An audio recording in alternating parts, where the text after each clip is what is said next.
Hey everyone, thanks for joining today's free class. We're going to be doing logical reasoning. Thank you all for those of you who have turned on your cameras too. It's great to see your smiling faces. Well, most of you are smiling. Some of you are like, what am I about to engage in? So the way this class is going to work is I'm going to talk briefly about logical reasoning. And then we're going to actually do some questions. We're going to do 3 sets, 1 set at a time. Each set has 3 logical reasoning questions. I'm going to have you do those on your own. And then I'm going to go over the ones you guys want to go over.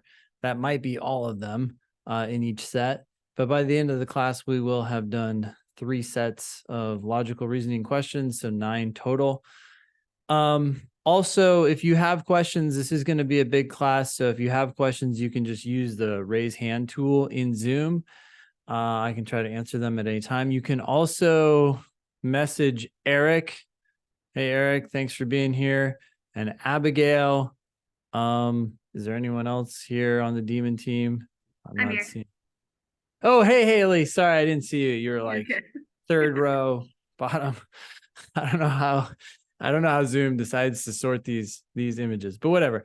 Yeah, so they can answer any questions you have. Yeah, let's jump in. So I do want to talk about some logical reasoning.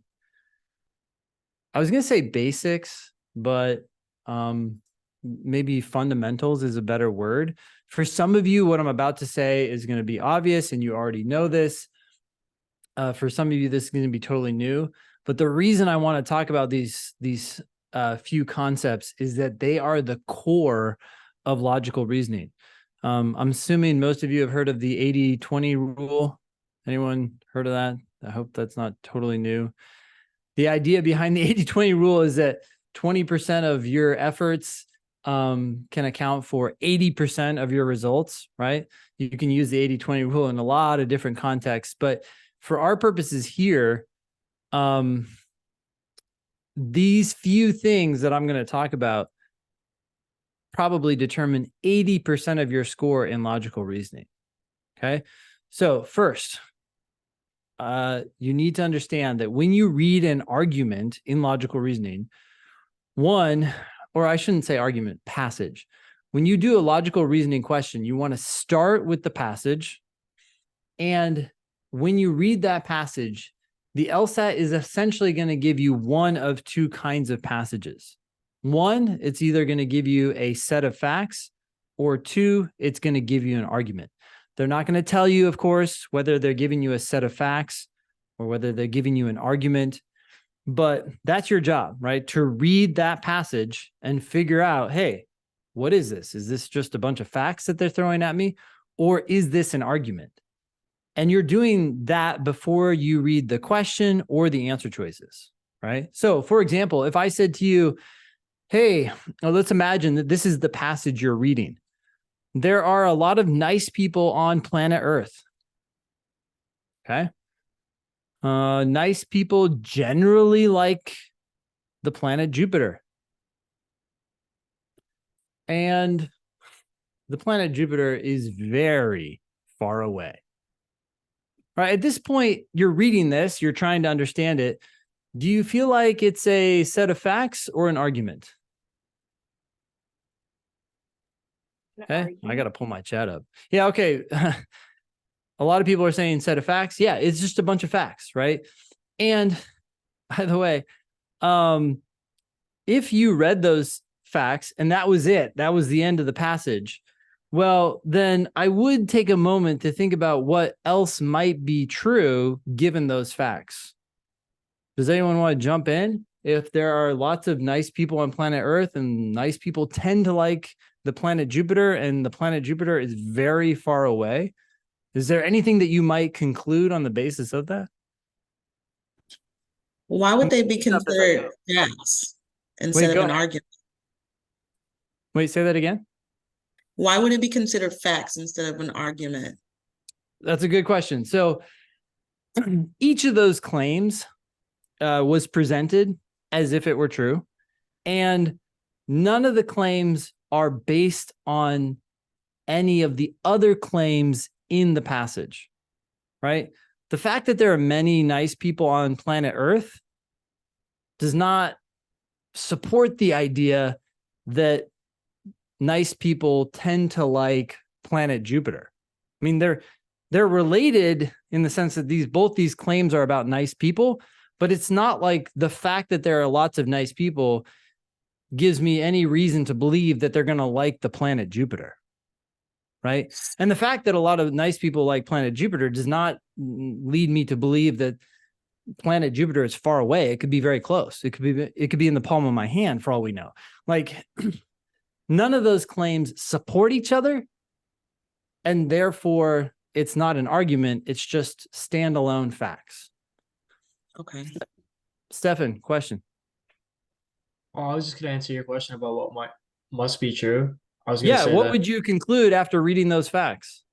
wouldn't there have to be at least one nice person on planet Earth that likes Jupiter?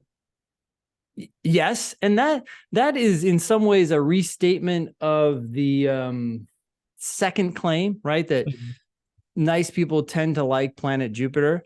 And you're right, at least one person on this planet would have to like it. Another thing that we might conclude is that nice people, or at least several, or at least some nice people, like at least one thing that's very far away, right? Okay, so the point is if you read a passage, your number one goal is first to understand it. But as part of that process of understanding it, you're going to come across either passages that are a set of facts or passages that are arguments. In this case, it's a set of facts. And so what I'm immediately going to do is I'm going to try to figure out what else must be true, not could be true, but must be true on the basis of those facts. And 9 times out of 10, the question that follows from that passage is going to be something like, if the statements above are true, which one of the following must also be true? Or if the statements above are true, which one of the following is most strongly supported by them? Sometimes there are other things that the test can ask, but generally speaking, if you're given a set of facts, the test is going to turn around and ask you, okay, what follows from those facts? In other words, what must be true if you assume that those facts are true? So when you read the passage and you try to understand it, and then you recognize it as a set of facts, and then you try to figure out what must be true on the basis of it, 9 times out of 10, you've already answered the question. Now, it doesn't mean that what you predicted must be true is the answer that they're going to give you, but it does prep you, right? Now you have your mind wrapped around that passage, that set of facts. And so you're in a much better position to find out what must be true on the basis of the facts, even if it's something else that they throw at you, right? This is where 80% of the work takes place, in the passage. Okay, now in other contexts, you might read a passage and they tell you those same 3 facts, and then they say, therefore, people who are nice tend to like things that are large. Now, that's a conclusion. It's a conclusion that was drawn on the basis of the facts that were given previously. It's, by the way, not a very good conclusion. Does anyone know why it's not a very good conclusion? Not one that's supported by the facts. Dahlia. Yeah, I was just going to say we have no information in the premise about what they're concluding. Well, the conclusion is about nice people, and we do know some things about nice people. But what does nice people have to do about like what they're concluding, like what Jupiter, assuming that Jupiter is large? Okay, there we go. We're assuming that Jupiter is large. Maybe that's a reasonable assumption, but it wasn't stated explicitly. So, right, if I say, hey, there are lots of nice people tend to like Jupiter, and Jupiter tends to be far away. Okay, we've established that Jupiter is far away. We haven't established that Jupiter is large. So to conclude, therefore, nice people like, or at least some nice people like large things, is not totally crazy, but it's also at the same time not 100% proven by the evidence, right? the bottom line here is that when you see that conclusion, all of a sudden you're like, okay, we're no longer dealing with just a set of facts here. We're dealing with an argument. You need to identify what the main conclusion of that argument is, and then you need to decide, as we just did, whether that conclusion is proven or not. That's the standard. Okay, so on the test, you're either going to see a set of facts or an argument. If you do see an argument, you want to figure out what the author is trying to prove or trying to conclude, and then decide, is that conclusion proven? And in the vast, vast majority of cases, the conclusion is not proven. So if you read these arguments in logical reasoning, you're like, oh, yeah, cool. Oh, great. Yeah, love it. All the time, you're doing something wrong. You should be most of the time saying, okay, well, yeah, you're assuming that Jupiter is large. That's not a totally crazy assumption. I think a lot of people would agree with that, but it all depends on what you mean by large. Maybe you're talking about the universe as a whole and Jupiter is actually quite small. But either way, that's the sort of analysis you want to do before you even read the question, right? So you've read the argument, you've figured out whether it's good or bad, whether the conclusion is proven or not. You've then figured out why you think it's proven or not. And then at that point, you read the question. But 80% of the work is done. Really. If you can figure out why the argument sucks, then if they ask you which one of the following, if true, most weakens the argument, well, obviously you're going to have you already know some problems with the argument. So you're going to be much more prepared to spot answer choices that exploit that problem or problems, right? If they ask you which one of the following, if true, most strengthens the argument, same thing. You know a problem with the argument. So now an answer choice that comes in and says, by the way, Jupiter is very large. Boom, you just solved the problem with the argument. So that's a great strengthener, right? So some people out there who are helping others prepare for the LSAT, encourage them to read the question first, but that's kind of putting the cart before the horse. Not that any of us has any familiarity with carts and horses, but I think you understand the analogy. You're doing things in the wrong order. What you really want to do is you want to become the boss in the room, right? You want to be the smartest person in the room when it comes to that passage. You want to understand whether it's a set of facts. You want to understand what those facts are saying. You want to understand whether it might be an argument. If it is an argument, you want to know what the conclusion is. You want to know whether that conclusion is proven or not. Once you do all that, you're ready. You're the boss. And now they can ask you whatever question they want, and you're going to be much more likely to get it right. Jeffrey, question. Yeah, I had a question more specific towards weakening. Yeah. Set of questions where if they answer choice for a weakening question, yeah, is it going to be the one that weakens the premise or the example that's used to support the premise in the question? Oh, okay. That's a good question. So first of all, examples are premises. In other words, examples are used as evidence. And the correct answer in a weakening question almost never, I think it might have happened once. But even then I got to go back and reread it to make sure it's really doing this. It almost never weakens the premise, because the premises or the evidence that the author is using to prove his or her conclusion are claims that you have to accept as true. If the LSAT says the world is filled with nice people and it's presented as a premise, you just have to accept it. I'm sure some of you would be like, no, that's not fucking true at all. There's not a single nice person in my orbit. That's bullshit. But it doesn't matter because it's a premise, so you just accept it. So what's really happening is that the new piece of information that the weakening question is giving you in the answer choices, that new piece of information is going to attack the assumption. In other words, the jump that the author made from those premises to the conclusion. So in my argument, I jumped from the idea that nice people like Jupiter to the conclusion that they like large things, but I never took the time to say that Jupiter is large. So one way to attack that is to say most scientists actually believe that Jupiter is quite small in cosmic terms, right? If that were presented as an answer choice, then it's like, oh, wait, so then do nice people like large things? Maybe not, because maybe Jupiter isn't even large, right? So it's not going after any of the premises, it's going after the assumption that was made to get to the conclusion. That makes sense. Thank you. Yeah, no problem. Okay. Anyways, that's really what I want you all to get good at, is that first step in the logical reasoning process, reading and understanding the passage to the point where if I stop you before you read the question and say, hey, what the hell is going on here? You would say, yeah, this person just presented a bunch of facts. These are what the facts mean. And here are some things I might be able to conclude on the basis of them. Or not might, but can absolutely 100% conclude on the basis of them.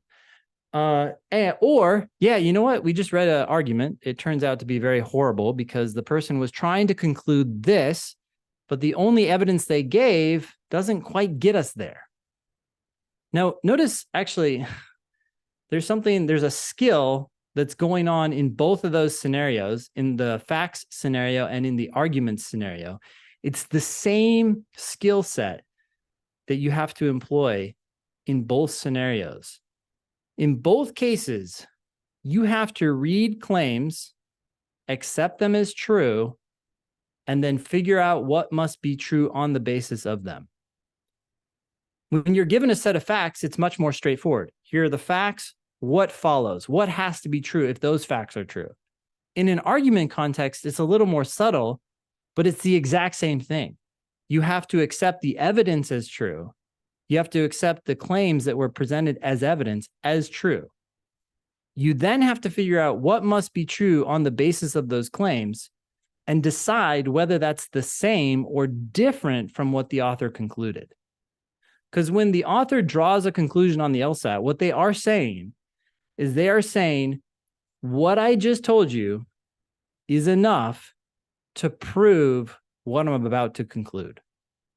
That's the standard. They're not saying, hey, the conclusion is something that could follow from these facts. They're saying it must follow from these facts.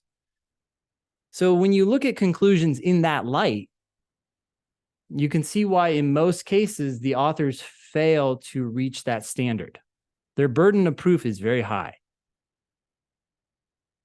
Okay, that's a lot to throw out there, but that's really the core of logical reasoning. If you can figure that out, then everything else becomes a lot easier. That's not to say that you shouldn't know question types or what to do in a necessary assumption question or anything like that. We do want to figure that out as well, but this is 80% of the game right here. Okay, questions? All right. Well, can you repeat the last part about the skill set? Oh yeah, the shared skill set between these two situations is your ability to figure out what must be true on the basis of certain facts. And really, if you haven't heard us say this before, that's the entire LSAT. Imagine for a second you're in a logic game. What is your job? You have to read and understand stupid facts that have no basis in reality, right? Oh, Joe must visit 6 friends in 3 hours on a Saturday afternoon. Like what? But you accept those facts as true, right? And then you figure out what must be true on the basis of them, or what could be true, or what can't be true, which are all just ways of saying what must be true. So you have to read and understand facts and then conclude things from them accurately. In reading comp, it's the exact same. You read this long, well, it's actually not that long, but it's like 15 sentences. You read this passage, and then you figure out what must be true on the basis of that passage. That's what the LSAT is obsessed with. Can you take information, regardless of whether it's true in the real world or not, and then combine that information together to logically draw correct conclusions, not incorrect conclusions? Right? Sadly, the human race is filled with people who draw erroneous conclusions all the time. And I guess the LSAT's trying on some level to rectify that, or see how well you can train yourself to catch and stop those mistakes. For example, I just have to share this because I think it's a very common scenario. So imagine, for example, that you're at work and your boss is trying to get some new software to manage some project. Fair enough? Okay. And your boss says to you, hey,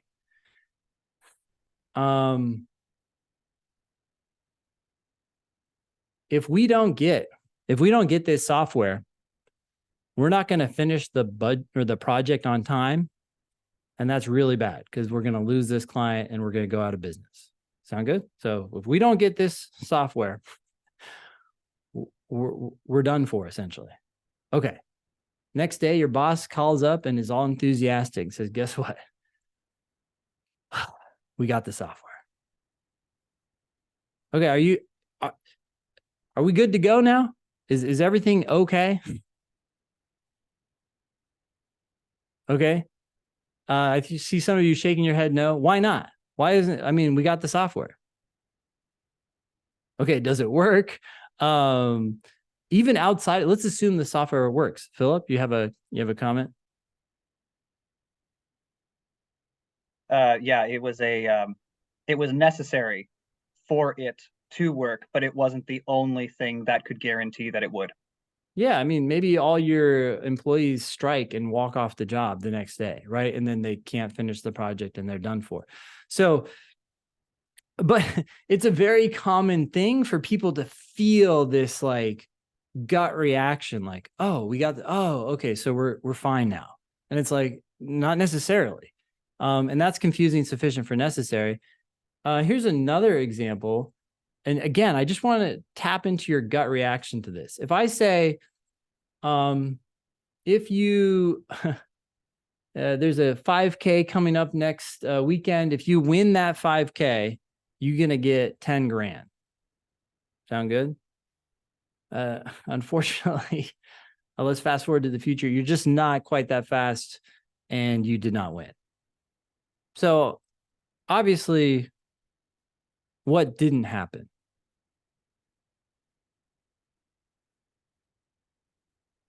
Anyone? Jeffrey? You didn't win. Get paid.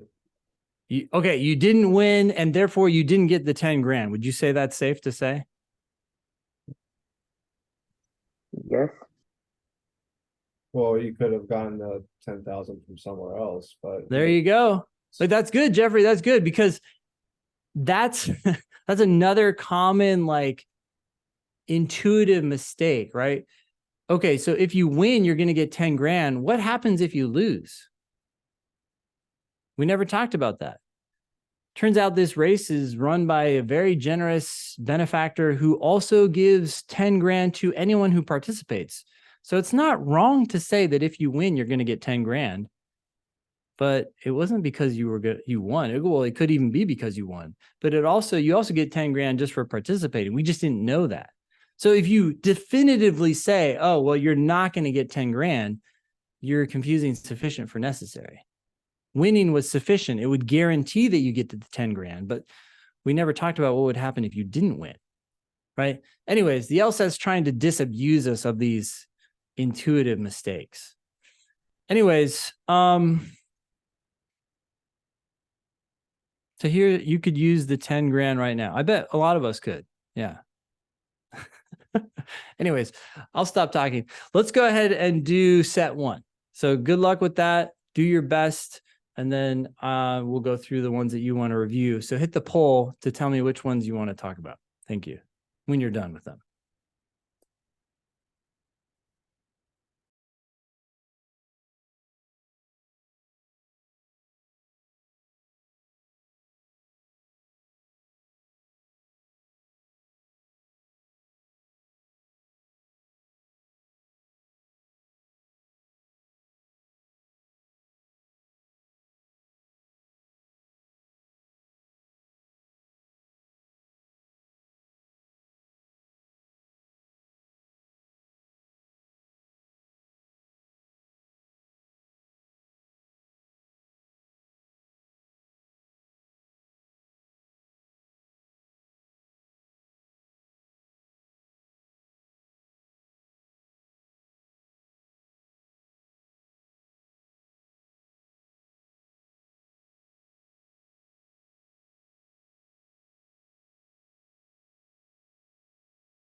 Okay, very good, very good. Thank you so much for filling out the poll. It looks like most of you are finished. If you're not, I'm sorry to interrupt. I'm gonna go ahead based on what you all are reporting. I'm gonna start with the entomologist. Sounds like a scientist of some sort. We will find out. And then I'll do Jablonski. And then I'll probably skip motivational posters. We can do that at the end if anyone still wants to go over that one, just given the number of people who are interested. Okay, so let's start with entomologist. Oh, it's a bug scientist. Thank you, Abigail. And what I'm going to do is I'm going to read this, and as I read it, I'm going to tell you how I'm reacting to the information as it comes at me, and you can start to see how we might think about these passages in terms of facts or arguments, and then what to do about that, depending on whether it's a set of facts or an argument. Okay. Atrins, an early entomologist, apparently a bug scientist, observed ants carrying particles to neighboring ant colonies and inferred, well, hold on, I'm going to stop for a half second. So I'm imagining ants, they're walking to their neighboring ant colony and they're carrying particles. Particles? What the hell is that? Like dust? And inferred that the ants were bringing food to their neighbors. Okay, well, if they're bringing food to their neighbors, they're probably not bringing dust, but I don't know what particles means. It's very odd. All right. Also, this is what some entomologist observed. It's not what Atrins is saying, right? Him or herself. So we don't know what the author actually thinks. We just know that, hey, here's what somebody else thinks, and what they inferred and what they observed. Okay. Further research, however, revealed that the ants were emptying their own colony's dumping site. Okay. So the particles sound like, the word that comes to mind is shit, but I don't know exactly what the dumping site is for, but maybe not food, right? Thus, the early entomologist was wrong. Okay, this last claim is clearly a conclusion. You guys all see that, right? This is a conclusion that was based on this new research that came out. So now my question is, okay, is this conclusion proven? I was sort of going in this direction. I was like, if it's coming from the colony's dumping site, it's probably not food, unless I guess you dump out food. I mean, we do that all the time too. But anyways, it's like probably not food, but I don't know for sure. Where Atrins goes wrong is, or Atrins, I don't know how to say this person's name, but thus the early entomologist was wrong. Is that 100% true? No, that's not proven. They're just probably not right, right? There's a difference between being probably wrong and being wrong. And the LSAT is saying wrong here. And it's like, well, we don't know that they're wrong. The only way we would know that they're wrong is that the dumping site, never has food, right? If it never has food, then, okay, they wouldn't be bringing food. Then I would know that the early entomologist was wrong. Are you guys cool with that? That's my prep. I don't know what they're going to ask me, but that's my assessment of the argument. Yes, it's an argument, and yes, it's a bad one. That's not surprising. Okay, Atrins' conclusion follows logically if which one of the following is assumed. Okay, so this question is saying, hey, which one of the following answers could you add to the premises or the evidence in Atrins' argument and make the conclusion logical? And we actually already did that. Are you guys cool with that? What we said was, hey, dumping site can never contain food. If it never contains food, then Atrins is right. The early entomologist was wrong. They weren't carrying food. So I'm expecting some sort of answer like that. A, ant societies do not interact in all the same ways that human societies interact. Definitely not that helpful. I mean, first of all, it's not surprising, but even if that is true, that they don't interact in all the same ways, there could be many ways in which they do interact in the same way. And what does that even mean with this food stuff? Like, how does this relate? I don't carry stuff to my neighbors. So not helpful, not the answer. B, there is only weak evidence for the view that ants have the capacity to make use of objects as gifts. Okay, the argument never talked about these things being gifts. Maybe they are gifts. Maybe it's actually like an anti-gift, right? Like, yeah, here, take our dump. I don't know. So again, this is like not useful. C, ant dumping sites do not contain particles that could be used as food. Okay, that's very, very close to what I said. The sites never contain food. They do not contain particles that could be used as food. It's more wordy, but it means the exact same thing. If that's true, then the conclusion follows logically and the argument is fixed. Okay, so that's the answer. But I am going to check the last two just to make sure I'm not missing something and then have to come back to C and change my answer. But D, the ants to whom the particles were brought never carried the particles into their own colonies. So what? Does that mean it's food or not food? I mean, maybe they never carried it into their own colonies because they were giving it to another colony and end of story. E, the entomologist retracted his conclusion when it was determined that the particles the ants carried came from their dumping site. Okay, so the entomologist changed his mind. Does that mean that the entomologist was wrong?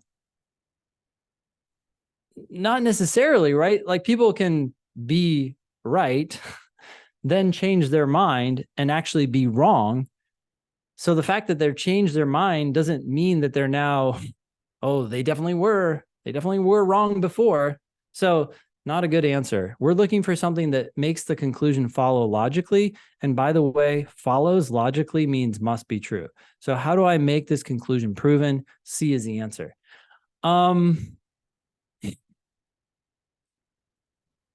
Rich, all I see over here in the comments is you're a bad neighbor. Are you talking to me? Because like maybe I am a bad neighbor. That's true. I don't go ask for eggs anymore or whatever. You never take your neighbors any goodies or food or anything? No, my wife's really good at that actually. She's like, oh, these people moved in. We got to take them cookies. I'm like, yeah, when we have time. And not that I don't want to. It's really like I genuinely want to, but I don't know. Like life is just like, it just doesn't happen. So I bet I need to, that's kind of a lame excuse. Okay. That's not a thing in New York City. Yeah, I bet some neighbor came. Hey, I got some cookies for you. Yeah, okay, thank you. Talk to you later. What'd you do to those cookies? Not eating those, but whatever. Okay. Cool. Any questions about this? This is a question that is not uncommon. We can answer it before we even get to the answers or the question itself. Cassandra. Hi. Hey. What level of difficulty is this question? Well, according to the demon, it's a level 3. It looks like not that many people were tempted by the other wrong answers. So maybe it's actually a 2 or it's evolving and it's going to become a 2. I don't know. Okay. Thank you. Yep. Okay. Let's go to Jablonski. I'm going to do the exact same thing again. This is where question type actually doesn't matter because for every logical reasoning question, I'm going to read the passage, try to understand it, and figure out whether it's a set of facts or an argument and whether I think that argument is good or bad. Jablonski, who owns a car dealership, has donated cars to driver education programs at area schools for over 5 years. Okay. Interesting. Sounds like a nice thing to do, although what's the motivation, right? For whatever bad reason, maybe a good reason, I have like suspicions about car dealerships or car dealer owners. But maybe this is all just for the good. She found the statistics on car accidents to be disturbing, and she wanted to do something to encourage better driving in young drivers. Oh, okay. Well, this is telling me her motivations were pure, right? Like she saw a problem in her community and wanted to do something about it. And this is how she's helping out. If that were presented as a conclusion, maybe I could argue with it, but it seems like that second sentence is just being presented as a fact, right? Like this is what she did and this is what she found. So I think I'm just going to have to accept that as true. All right. Some members of the community have shown their support for this action by purchasing cars from Jablonski's dealership. Okay. Well, it seems like she had good motives and a good reason for doing this, but it also sounds like she's got some other benefits from doing this. So, I mean, sounds good. Ultimately, is this an argument or a set of facts?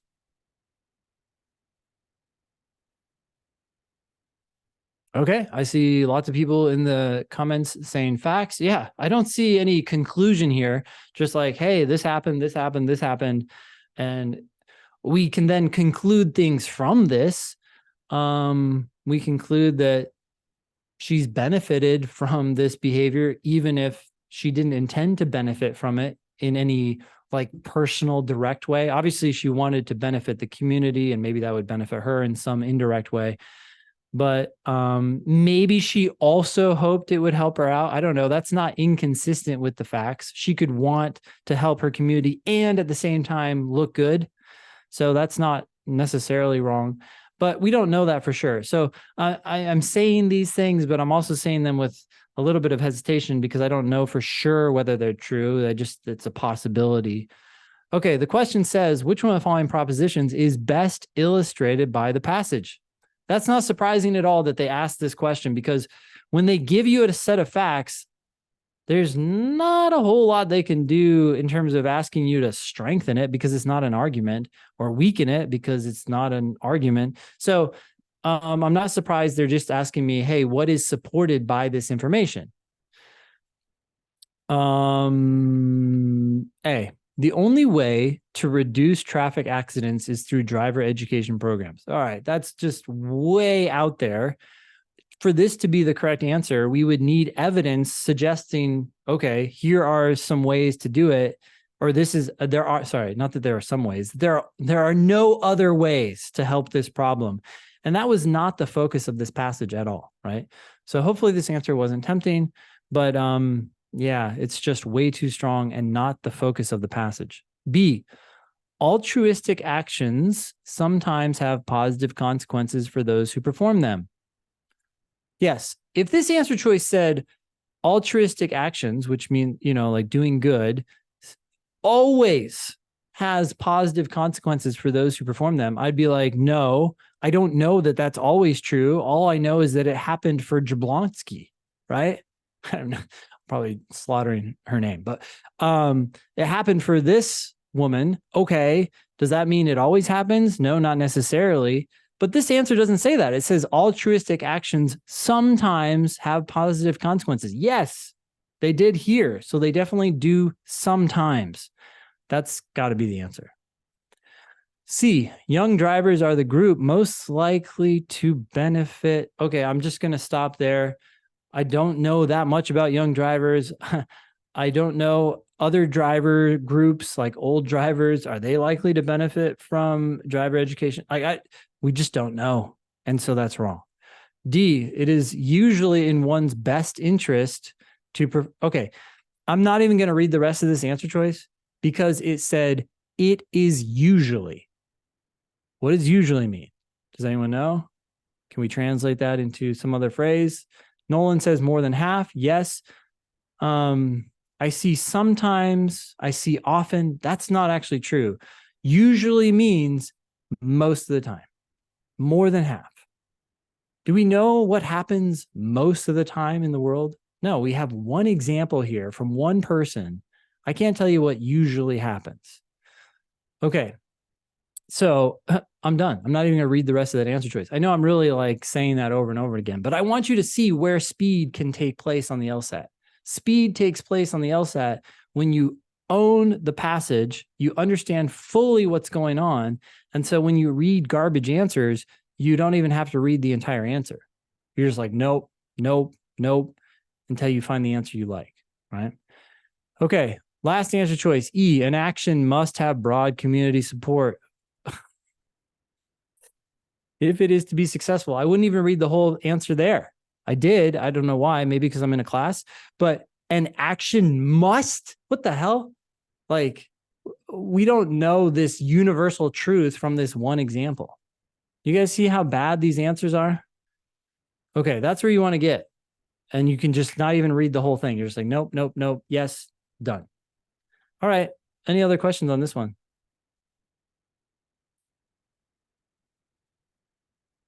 Hopefully silence is a good thing. All right. Let's go ahead and do the next set. If you do have questions about motivational posters, I'll definitely hang out afterward and talk about them. So don't worry. But let's go ahead and do set 2. Good luck.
All righty. Thanks for filling out the poll. Again, it looks like most of us are finished. If you're not, I'm sorry. We're going to go ahead and start with crime rate. It looks like most people do not like that question, or have some questions about it. Let's take a look. Okay. Okay, let's see here. Reformer, a survey of police departments, keeps track of the national crime rate. Okay, so what does this survey do? They go around and they ask a bunch of police departments something to figure out the national crime rate. I could imagine, I'm just thinking right now about the potential problems with this survey, but you could have huge crime rates in some places, right? In some police departments, and very low crime rates in other places. So what is this national crime rate going to be? Well, it's going to be the average of all of those surveys. I hope they're averaging them correctly. I don't know. Like, you might have to give more weight to Detroit than to, say, some small city in Montana. I don't know. Anyways, which is the annual number of crimes per 100,000 people. Oh, that's just defining what the national crime rate is. The national crime rate is the number of crimes per some segment of the population, 100,000 people. The survey shows no significant reduction in the crime rate in the past 20 years. Okay, so they've been doing this survey. The number of crimes per 100,000 people has stayed the same for in the past 20 years. Is that true, though, in fact? Do we know that the crime rate has gone or stayed the same or not gone down? I guess that's what, no significant reduction, maybe a little bit of a reduction. No, we don't know that. We do. Okay. So what is the fact here? The fact is that the survey doesn't show it. But just because the survey doesn't show it doesn't mean it hasn't happened, right? It could have actually happened. It's just that the survey, it's kind of like the US News rankings. Some police departments have opted out of providing this information voluntarily. Okay, that wouldn't be good. That could change the results. Anyways, but so far, based on the facts that we've been given, the survey doesn't show any reduction in crime rate. It doesn't. Also, just pay attention. Sorry for my hypercriticalness, but that's what's important here on the LSAT. When it says no significant reduction in the crime rate, well, it could have still had a reduction. It just wasn't significant, whatever that means. Okay. But the percentage of the population in prison has increased substantially. All right, I'm going to stop there. We have something strange going on here, I guess. Maybe it's strange. Maybe it's not strange. Crime rate has not really gone down, but incarceration has gone up substantially. Brett, you have your hand up. What did you want to I just wanted to say? clarify something that you were saying about the survey shows. So we should interpret that as the survey shows no significant reduction, but not necessarily as that being an actual fact. Is that the way we should interpret that? Yeah, so let me clarify that. It is a fact that the survey shows that. Yeah, that's what I mean. It's a fact the survey shows it, but it's not necessarily a brute fact. Yes, exactly. Okay, right? Like enough. Surveys show things all the time. Oh, yeah, what, Biden and Trump are neck and neck according to the recent polls, but are they in fact neck and neck in the polls? I don't know, right? Like there's a difference between what the surveys are showing. I just wanted to clarify that. Yep, cool. Caitlin, question. So my prediction like totally didn't match the answer at all. Like I had a prediction when this part about that the population in prison increased, like my brain automatically went, what if people are just like living longer? And so the population is increasing, but it doesn't have anything to do with the crime rate. But I got Caitlin, sorry, let me cut you off for a half second. I'm halfway through the passage, so I don't even know where this is going. So before we get to your prediction, can we finish the passage? Is that cool? And then, cool. Okay, so what has happened? The incarceration rate has gone up. Okay, I don't really know what to make of that. The public expenditure on prisons has grown at an alarming rate. Not super surprising if incarcerations have gone up. Yeah, we probably have to pay more to imprison these people. This demonstrates, okay, so here's where the drum roll takes place, right? When you see phrases like this demonstrates, a big drum roll should be going on in your head. And you're like, okay, what are you going to tell me must be true, which probably isn't true, right? They're going to conclude this. This demonstrates that putting more people in prison cannot help to reduce crime. Totally possible. It's totally possible that putting people in prison is not helping, but it's also totally possible that putting people in prison is helping, right? The conclusion says cannot help to reduce crime. Well, let's assume for a second that it is reducing crime. And what it's doing is it's keeping crime from going up. If we hadn't put these people in prison, crime would have gone up, but it's stayed flat for the last 20 years because we're incarcerating people. Therefore, putting more people in prison can help reduce crime. We're just not seeing that because it's staying flat. Are you guys cool with that? I'm not taking any political stance here on incarceration or prison or anything like that. That's not my job. My job is to say, hey, reformer, whoever you are, you made an argument and your evidence fails to prove your conclusion, no matter how good or bad your conclusion may be. I'm talking about morally, right? That's not our job. Our job is to say, did you logically prove your conclusion? No, you did not. So, yeah, Cassandra, question. I chose A because it Whoa, sounds. whoa. Sorry. I don't know what A says. Oh, we didn't make it yet. I'm sorry. Yeah, it's okay. Let's just keep going. Okay, so the question then says, the flaw in the reformer's argument is that okay, well, the flaw is, it's assuming that crime would not have gone up had we not imprisoned people, right? It's assuming that maybe the flat rate of crime is actually a good thing because it reflects a lower crime rate than what it would have been. That's my prediction. Okay, so A, Cassandra, let's get to that one. Infers without justification. That infers, by the way, means concludes. So concludes without justification that because the national crime rate has increased. Okay, I'm not going to read the rest of this answer because it never claimed that the national crime rate has increased. That never happened.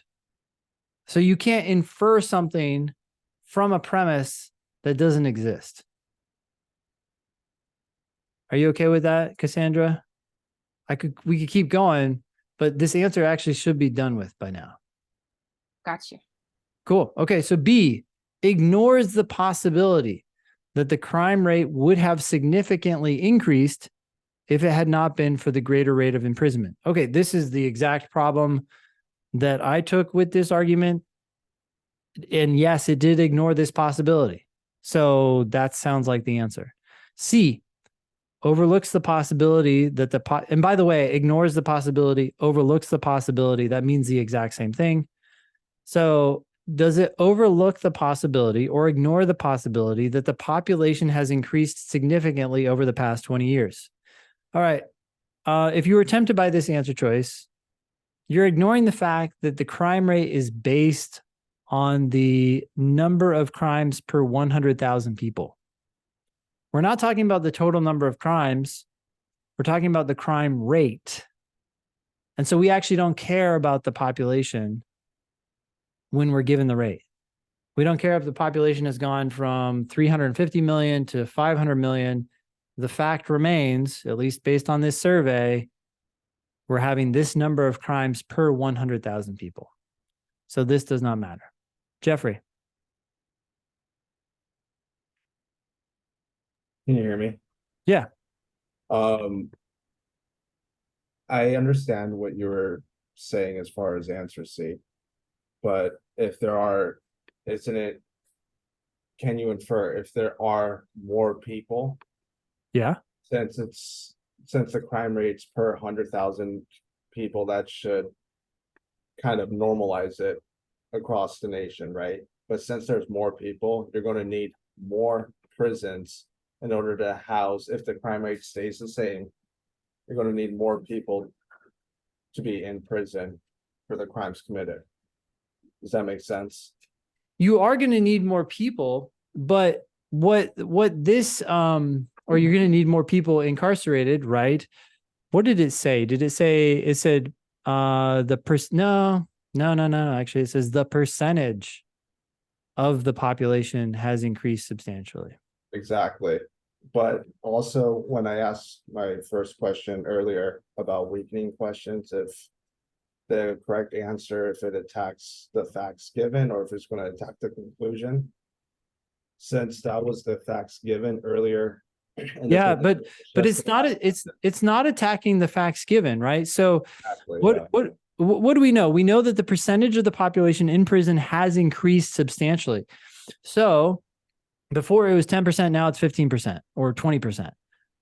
And since we're talking about percentages, we don't actually care about the total number of people. So when C says overlooks the possibility the population has increased significantly over the past 20 years, we don't care about the population.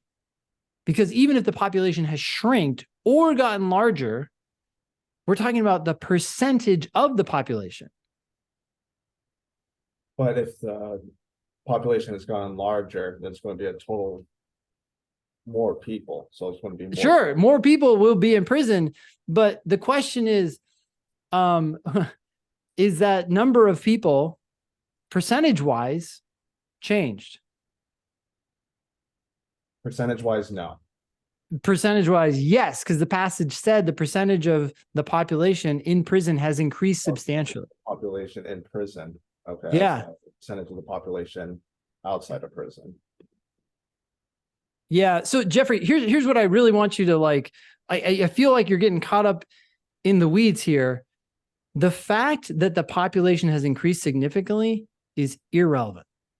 Because when we talk about the percentage of the population, we actually don't care about how big that population is. Right. This answer choice C could say overlooks the possibility that the population has decreased significantly over the past 20 years. In either case, we still have the same conundrum because the percentage of the population in prison has gone up and it should have gone down. Gotcha. Okay. Or yeah.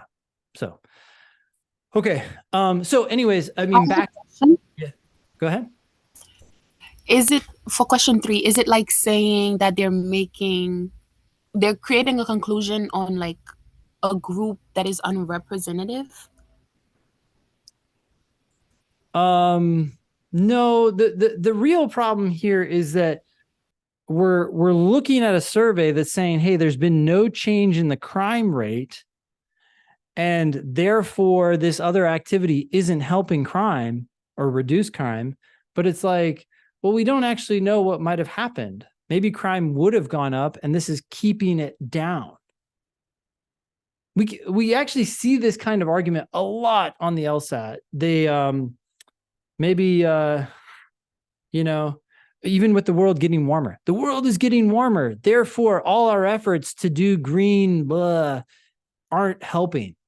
No, they could be helping. And the world is still getting warmer. It just would have gotten even warmer if we hadn't done all that shit. Are you guys cool with that flaw? So we can't just say, hey, the world's getting warmer, therefore everything we're doing is useless. No, it just might have been worse. That's the exact same problem we have here. Okay, so C is out. D, presumes without providing warrant, which just means necessarily assumes that alternative measures for reducing crime would be more effective than imprisonment. This passage talks nothing about other measures, right? You can say that putting people in prison doesn't help, and at the same time say, oh, by the way, nothing helps either. Nothing else helps either, right? You can say that. You could say there's nothing in this world that will prevent crime from going up. So, but bottom line here is they don't talk about this, so this is wrong. E, takes for granted that the number of prisoners must be proportional to the number of crimes committed. Wow.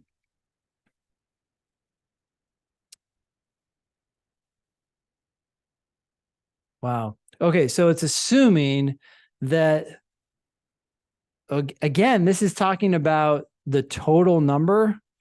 The total number of prisoners must be proportional to the total number of crimes. Which would then make it still kind of a rate, I guess. if anything, it seems to be assuming the opposite because the actual proportions have changed. The author has asserted, look, they've changed. Crime rate has stayed flat, but prison rate has gone up. So it's not assuming this, right? It's not assuming that this has to be true. That would go against the facts. All right. Anyways, B goes back to the problem that we predicted, and it's a problem that's very common on the LSAT, so this is correct. Jordan. I can't hear you. Sorry, I had to unmute myself. No worries. The question I had is, like, let's say it was like the elderly population is growing, therefore we need to build more nursing homes. And they give us a number. You don't necessarily have to open up nursing homes. They can go somewhere else, right? Sure. So in this question, when I saw the population, the percentage of the population, I did the same thing. I think that the other person, I had just assumed that number was a fact because it was in the question. That the percentage of the population in prison has increased substantially, you assume that was a fact? Right. That is a fact. Right, but the number of people, regardless of the total number of people has gone up as well. That's what you assumed. Yeah, that's what I assumed. Yes, and that's not necessarily true. Okay, thank you. That's all I wanted to know. Yep, cool. All right. Cool. Let's go ahead and do the Pritzker prize. Let's see what that is. All right. So the answer to that was C, right? The answer to the last one was, I just lost it. Sorry. It was B. B. Oh yeah, B. Thank you. Okay. Let's go to Pritzker prize. Let's get started there. All right. The top prize in architecture, the Pritzker prize, is awarded for individual achievement, like Nobel prizes for science. Okay, so in science, scientists get awarded prizes for their work. Apparently in architecture, the same thing happens. You build an amazing building or something, and someone says, hey, nice work, and they give you a prize. But architects are judged by their buildings. Yeah, that makes sense. I think scientists are judged by their work. And buildings are the result of teamwork. Okay. As achievements, buildings are not like scientific discoveries. Whoa. I feel like science is also teamwork, but I could be wrong. Okay.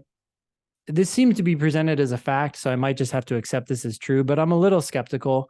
Seems like science is teamwork as well. As achievements, buildings are not like scientific discoveries, but like movies, which compete for awards for Best Picture. Okay, so in science, you do something and people award you. In movies, you create a movie and they award the movie. I mean, they also award the director, don't they, sometimes? But whatever. Thus, here's the drum roll. Here's the conclusion. Get ready, folks. This has got to be true, apparently. It would be better if the top prize in agriculture were awarded to the best building rather than the best architect. Okay, so the fundamental argument here is that architecture is more like movie making. Therefore, we should kind of follow that model instead of the science model. Therefore, it would be better. I think they've provided some evidence as to why it would be better, but there could be other problems here. Maybe, I don't know. Maybe there are other considerations. I'm not exactly sure what, but when you say it would be better, you need to say that the evidence you provided is enough, that there isn't anything else that might come into consideration. Like maybe it's very hard to award buildings prizes. I don't know why, but maybe it would be. And so it's better to actually stick with the way they've been doing it. Fair enough. That's just my objection. Okay. Anyways, the argument proceeds by, okay. So we don't really need to worry about the objection so much. All we have to do is describe how did this person make their argument. Proceeds by means how did the argument unfold? Here, I would say the author said we have one prize and it's more similar to movies than it is to science. So it's more similar to this one area rather than this other area. Therefore, we should do it like this other area. That's basically the argument in the abstract. A, does it proceed by reaching a conclusion about the way something should be done in one field on the basis of comparisons with corresponding practices in other fields? Yes, it does draw a conclusion about how things should be done in architecture based on comparisons with movies and science. Those are the other fields. That sounds pretty good. B, so I'm going to keep answer choice A open. B, making a distinction between two different types of objects. Two different types of objects between movies and buildings in order to conclude that one has more inherent value than the other. No, not that movies are more valuable than buildings or anything like that. So that's wrong. C, pointing to similarities between two practices as a basis for concluding that criticisms of one practice can rightly be applied to the other. So just to step back for a second, I don't remember criticisms of one practice. I don't remember this author saying, oh, by the way, people criticize this practice or they criticize this practice. So therefore we can apply that criticism over here and that's okay. And that's good. And that's right. So this is wrong because it didn't happen. We don't have those criticisms. Yes, this author is criticizing this approach, but we don't have criticisms that are being mentioned and then applied. Does that make sense? Okay, so wrong. This has got to describe exactly what's happening. So you can take issue with almost anything that's inconsistent with the passage. D, arguing that because two different fields are disanalogous, Okay, so science and architecture are different. They're not the same. The characteristics of one field are not relevant to justifying a conclusion about the other. Oh boy, yay. So this would be like, hey, science and architecture are different. Therefore, we shouldn't even think about the characteristics of science. They're not relevant to justifying a conclusion about architecture. Oof. That's not what's happening here. It's really like, hey, architecture and science are different. Therefore, we should do something differently. Not, hey, the characteristics of science should be ignored when you try to support a conclusion about architecture. It's not, it's tempting, right? It's like, seems like kind of maybe related, but it's not exactly what's happening here. E, contending that an action is inappropriate by presenting an argument that a corresponding, I'm just going to stop there. It does not contend or conclude that an action is inappropriate. It just said one action is better than another. If you want to say something's inappropriate, you say you shouldn't do that. It's not appropriate to do that. It's just better. Better is not inappropriate. Make sense? So wrong. Answer is A. Questions on this one?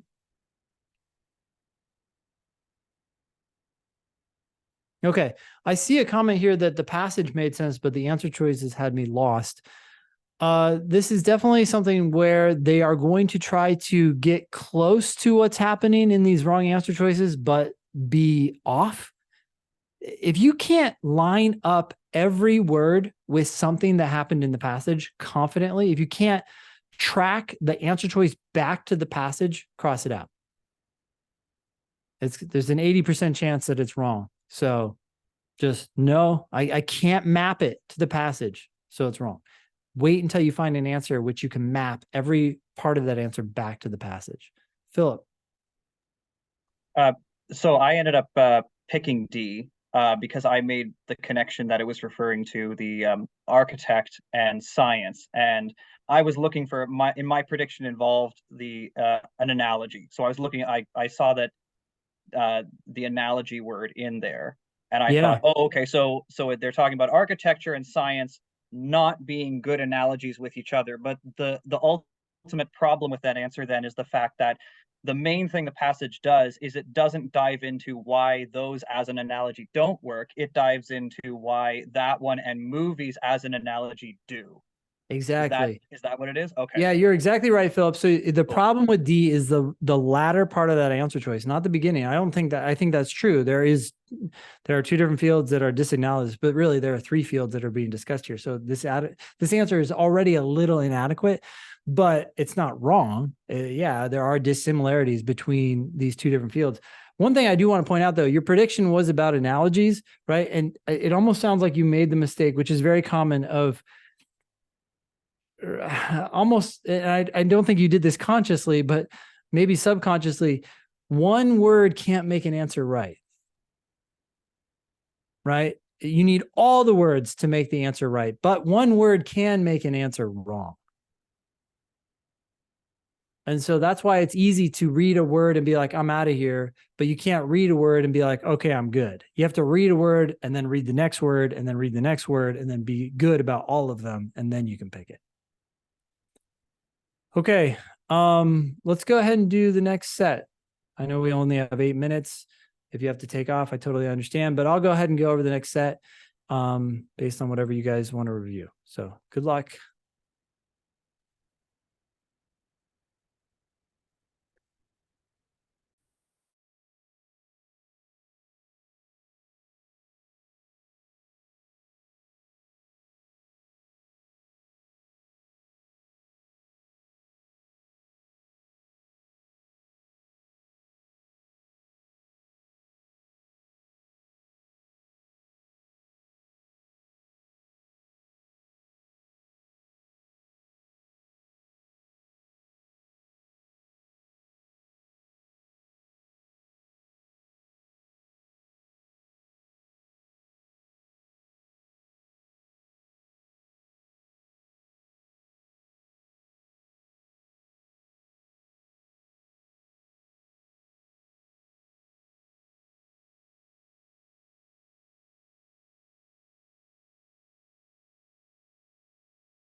Okay. Sorry to interrupt you if you're not done. Thanks for filling out the poll. We'll go ahead and start with nations. Looks like that's the one that most people struggle with. Philosopher. Nations are not literally persons. Okay, I agree with that claim. They have no thoughts or feelings, and literally speaking, they perform no actions. Yeah, what the heck are nations? Almost just like an idea, maybe. Thus, they have no moral rights or responsibilities. Okay, so first of all, that's a conclusion on the basis of these claims. They're not people. They don't have any thoughts or feelings. They don't perform any actions. I guess if that's actually true, boy, it'd be hard to attribute moral rights or responsibilities to them. But we do that all the time. So something's a little like off here, right? Like what's going on? But okay, so that sounds like an intermediate conclusion. It's a conclusion that the author reached, the philosopher reached as she was making her argument, but she's not done yet. But no nation can survive unless many of its citizens attribute such rights and responsibilities to it. They can't survive unless we do this. Okay. 4, nothing else could prompt people to make the sacrifices national citizenship demands.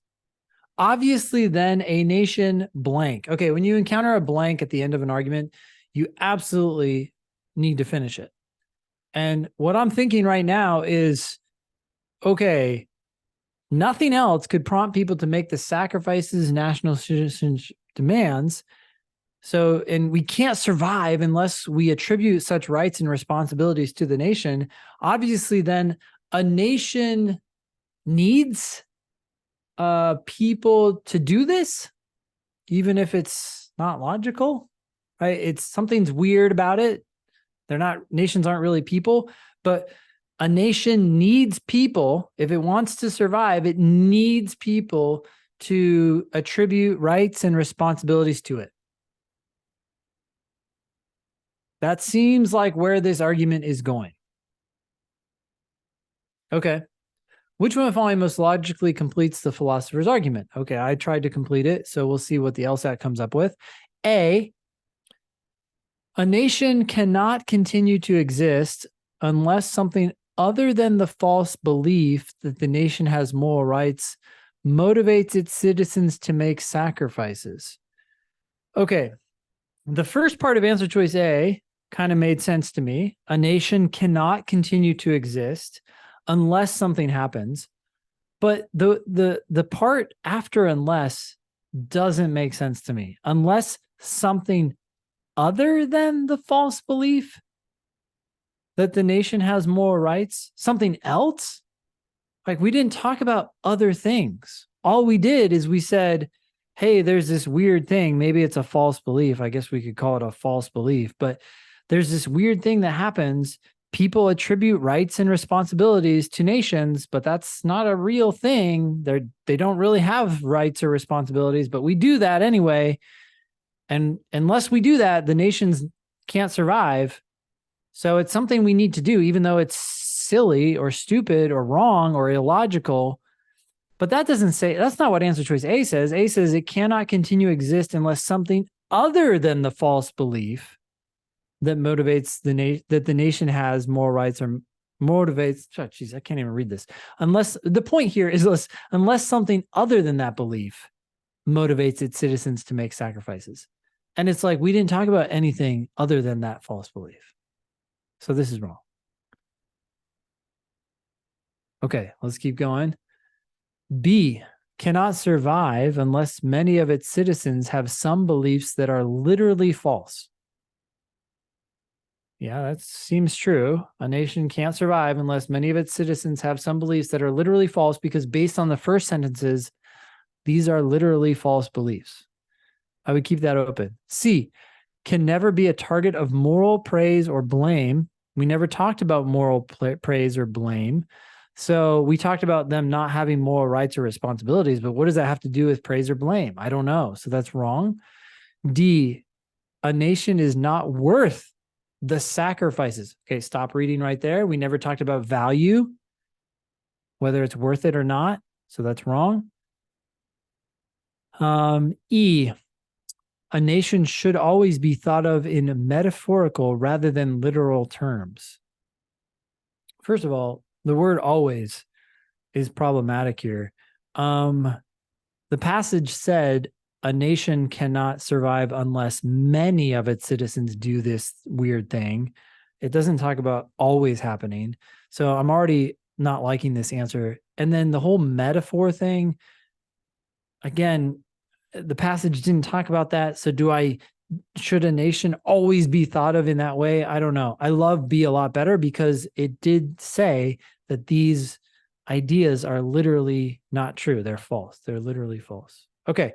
So the answer is B. We have a question here. Chris, you said, would A be a good answer if something other than was not in the answer?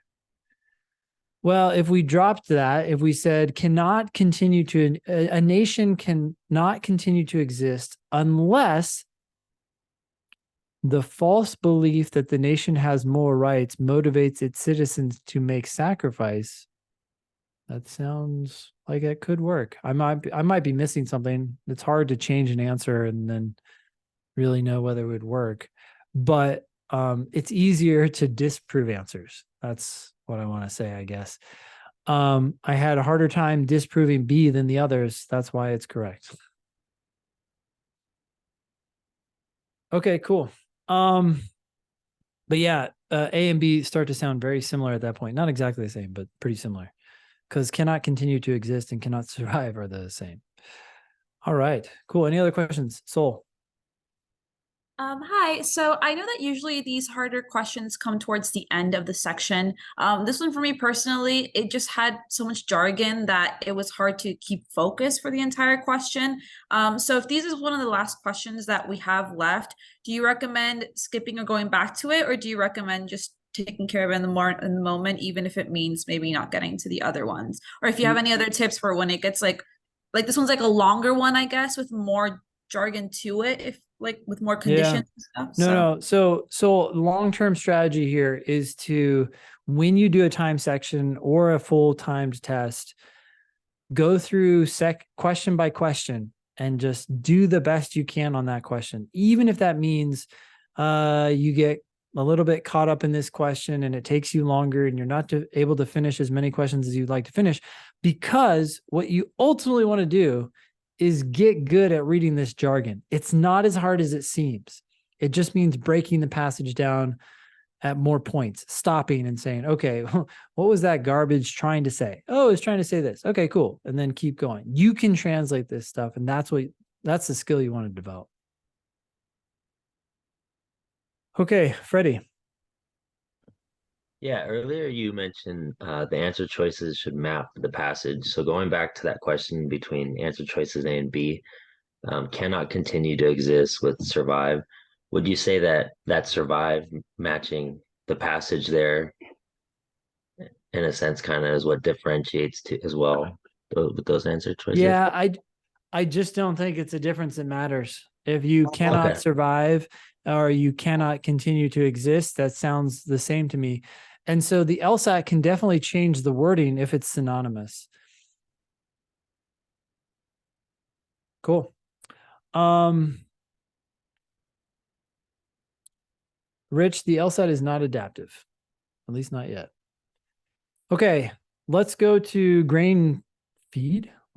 Let's see what that's all about. Ethicist. On average, animals raised on grain must be fed 16 pounds of grain to produce 1 pound of meat. Okay. Lots of plant produce right there to make 1 pound of meat. A pound of meat is more nutritious for humans than a pound of grain. All right, you get more out of it. Maybe you get like all the amino acids, right? It's like a complete protein. You don't get that with grain. But 16 pounds of grain could feed many more people than could a pound of meat. Fair enough. Yeah, seems like a lot more calories. With grain yields leveling off, large areas of farmland going out of production each year, and the population rapidly expanding. Whoa, we got a lot going on. So sorry, grain yields are not increasing. They're leveling off. So we get the same amount of grain per farmland. large areas of farmland are actually going out of production. Wow. So the farmland we have is not getting more productive, and the farmland we have is also decreasing. That's not good. And the population is rapidly expanding. Also not good. Okay, I had to go back and read those 3 claims and think about them and visualize them. If you got them as you were reading, awesome. But it doesn't hurt to go back and clarify, okay, what exactly is happening here? What is the person going to say now? We must accept the fact that consumption of meat will soon be morally unacceptable. All right. So I have to accept that we have all these problems, that it sounds like, basically food production is on the down, is going down, and population is going up. Does that mean that the consumption of meat will soon be morally unacceptable? It certainly could be. It certainly could be that people are like, hey, you're wasting so much food. Stop it. Shame on you. You shouldn't eat it. But we don't really know what's going to happen. I mean, maybe people start worshiping those who can afford meat. I know that's a weird thing to say, but human history has had a lot of weird behavior. And so maybe this becomes cool. Meat becomes cool because it's so rare. It doesn't become morally unacceptable. I have no idea. Again, I'm not saying about what should happen. I'm just saying this argument sucks because it's trying to predict the future, and I don't necessarily know how people are going to react to this. The question says, which one of the following, if true, would most weaken the ethicist argument? Okay, I think the ethicist has a reasonable chance of being correct, but we don't know for sure. So I'm going to look for something that suggests in the future, meat is not actually morally unacceptable. It's totally fine. What could make it totally fine? A, even though it has been established that a vegetarian diet can be healthy, many people prefer to eat meat and are willing to pay for it. Sure, that's true now, but in the future, when it becomes really hard to produce meat, it still could become morally unacceptable. So I don't think this is a great answer. All it's telling me about is right now. I want to know about what's going to happen between now and the future. B, often cattle or sheep can be raised to maturity on grass from pasture land that is unsuitable for any other kind of farming. If it's unsuitable for any other kind of farming, then maybe you make your meat and it's not hurting anybody, because what it's just going to sit there. It says unsuitable for any other kind of farming. That seems like a potential problem, right? Maybe meat will still be okay because it doesn't take away from grain. I'm going to keep that answer open. There certainly could be something better. C, if a grain diet is supplemented with protein derived from non-animal sources, it can have nutritional value equivalent to that of a diet containing meat. This is actually one of the things I thought about. I was like, oh, wait, yeah, meat has more protein than grain does. But this only makes the idea that it's going to become morally unacceptable more likely, right? Like if you can get your nutrition from grain, then stop eating meat. You selfish jerk, right? Whatever you want to say to those people in the future who are eating meat. D, although prime farmland near metropolitan areas is being lost rapidly to suburban development, I'm already a little skeptical of this because this is just talking about a subset of farmland. We could reverse this trend by choosing to live in areas that are already urban. We could, will we?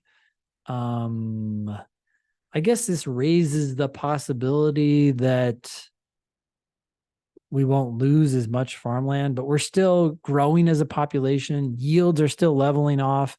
I don't think this is as good as B. B is like, no matter what you do, you can make meat and it won't hurt anybody else.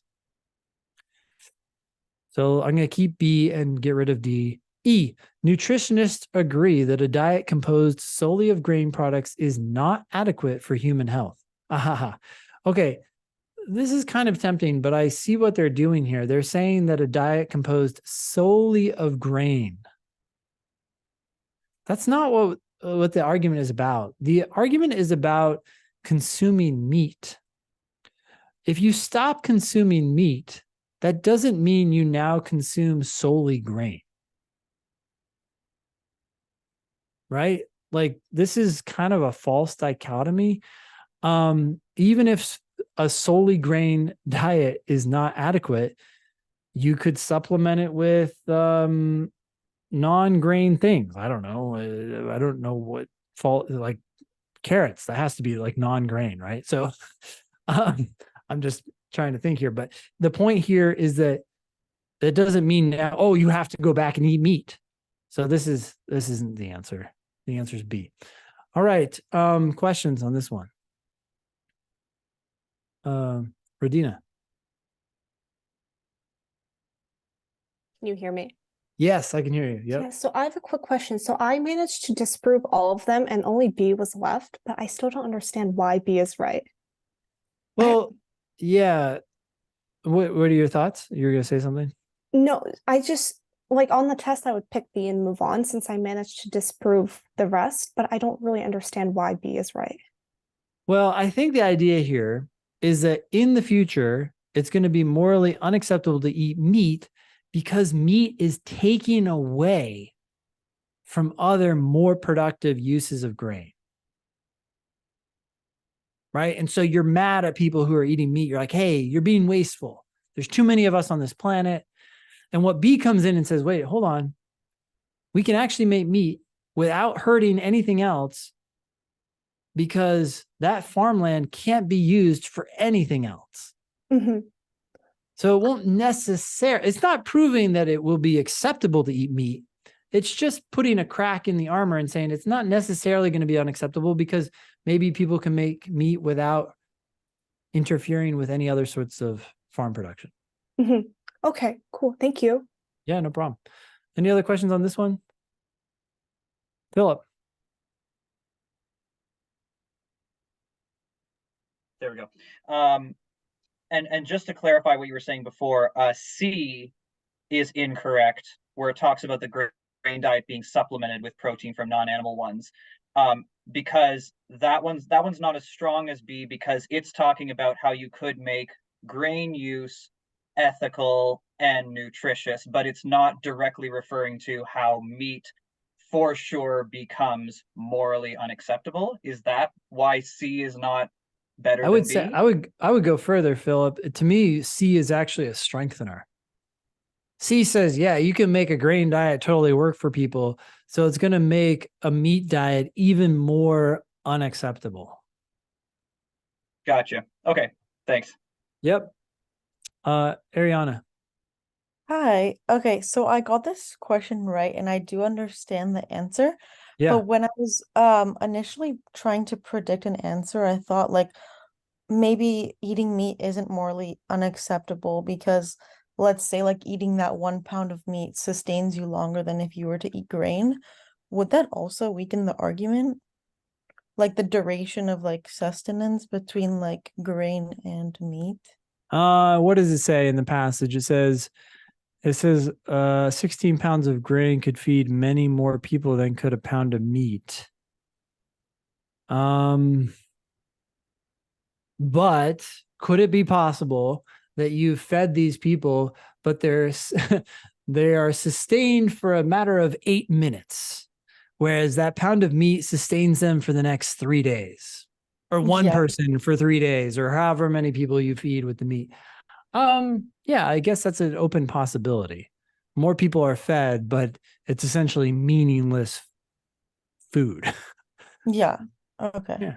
Yeah. It seems like that could be an answer if the LSAT wanted to insert something like that, because that's not disproven yet. Okay. Thank you. Yeah, Cassandra. Is E only wrong because of the word solely?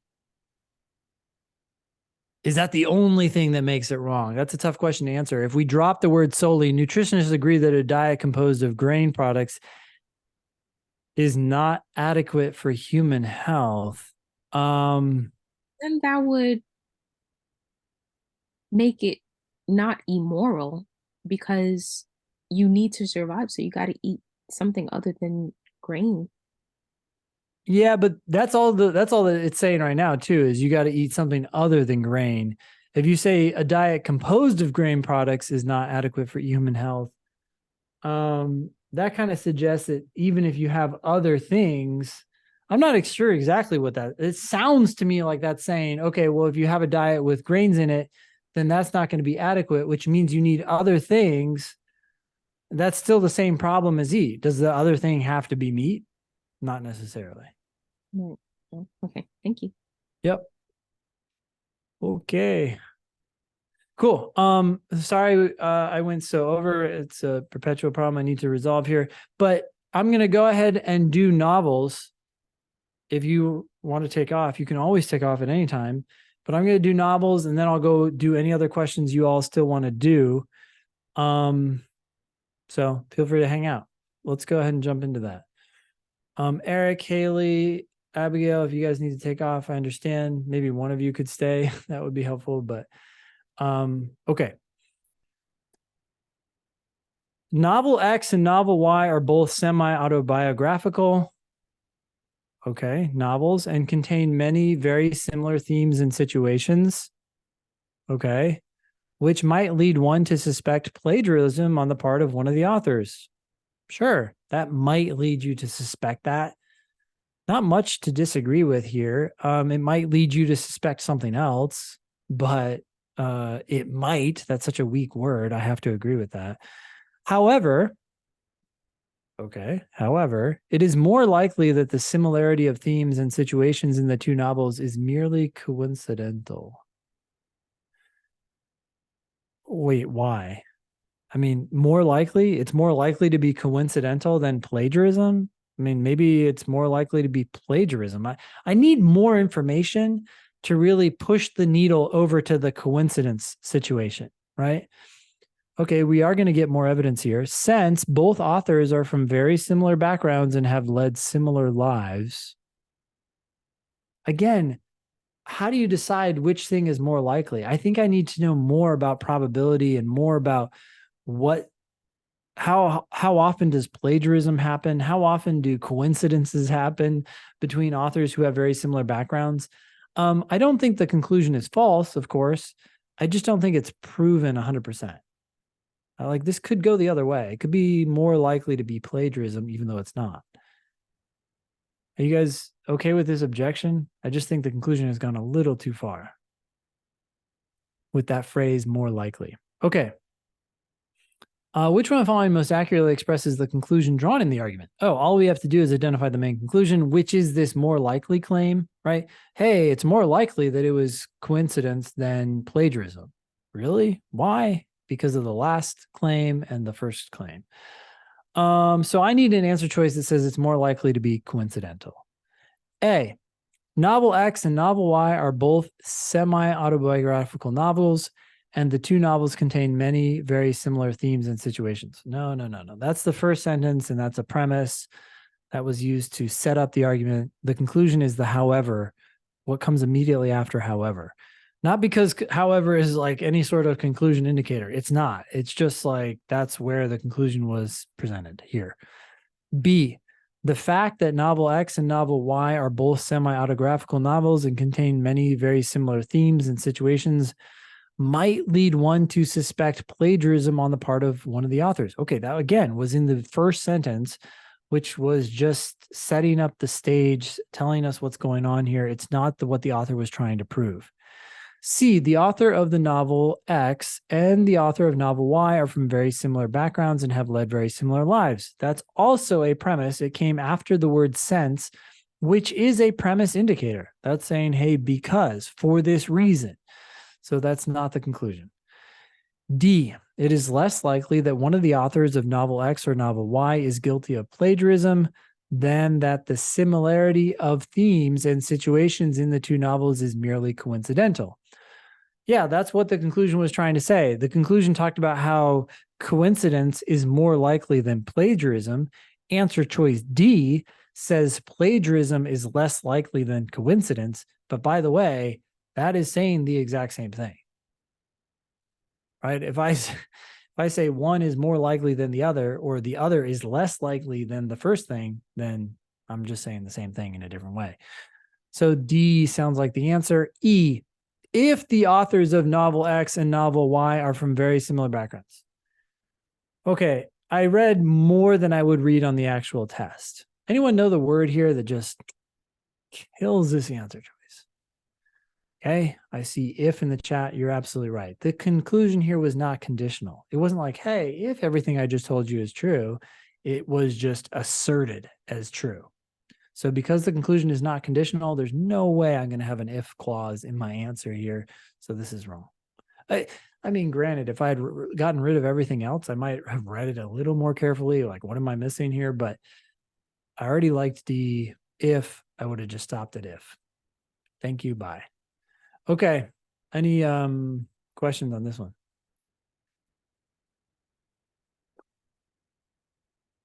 Okay.